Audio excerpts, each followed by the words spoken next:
தமிழ் சினிமாவில் ஒரே டேரக்டர் ஹீரோவை சேஞ்ச் பண்ணி வேறு ஸ்டேட்டுக்கு ஏற்ற மாதிரி கிளைமேக்ஸை மாற்றி எடுத்த டேரக்டரை பற்றி பார்ப்போமா. இதில் first one AR Murugadoss. So Ghajini படத்தில் நம்ம பார்த்த வருஷனில் வில்லன் வந்து டியோட் ரோலாக பார்த்துருப்போம். ஆனால் அதே ஹிந்தி வெர்ஷனில் பார்த்தா ஒரே ஒரு ரோல் தான் கொடுத்துருப்பாரு. அதுக்கேற்ற மாதிரி ஹிந்தி வெர்ஷனில் வந்து கிளைமேக்ஸில் கொஞ்ச நாள் ஃபியூ இயர்ஸ் பிறகுன்னு சொல்லி அவருக்கு வந்து சஞ்சய் ராமசாமிக்கு வந்து அந்த நயன்தாரா ரோலில் இருக்கவங்க ஒரு கிஃப்ட் ப்ரெசென்ட் பண்ணுவாங்க. அது என்ன கிஃப்ட்னா, அசின் வந்து வீடு போகும்போது 2 பேர் கால் வச்சு வைப்பாங்களே, ஸோ அதை கிஃப்டாக கொடுக்குற மாதிரி காட்டியிருப்பாங்க ஹிந்தி சைடு.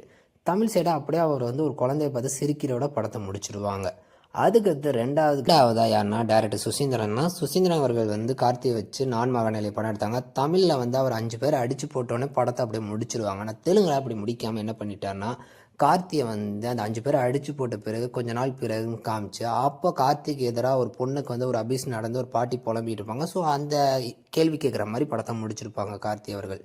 இதுதான் கொஞ்சம் சேஞ்ச் பண்ணியிருக்காங்க. அதை டேரக்டர் இப்போ ரீசெண்டாக ஒரு இன்டர்வியூவில் சொன்னார்.